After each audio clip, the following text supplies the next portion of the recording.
மதுரை மாவட்ட ஆட்சியர் அலுவலக வளாகத்தில் பெருக்கெடுத்து ஓடும் கழிவுநீர்.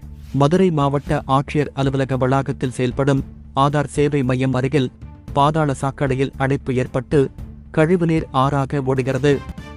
இதற்கு அருகிலேயே மருத்துவ காப்பீடு திட்ட அலுவலகமும் குடிமைப்பொருள் வட்டாட்சியர் அலுவலகமும் செயல்பட்டு வருகிறது.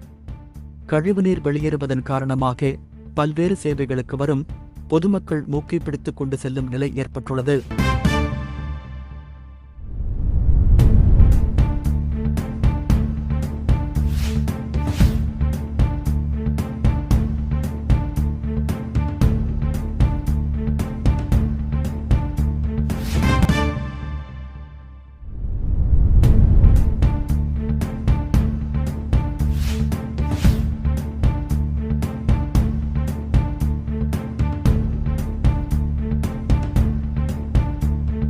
சம்பந்தப்பட்ட அதிகாரிகள் உடனடியாக தக்க நடவடிக்கை எடுக்க வேண்டுமென பொதுமக்களும் சமூக ஆர்வலர்களும் கோரிக்கை விடுத்துள்ளனர்.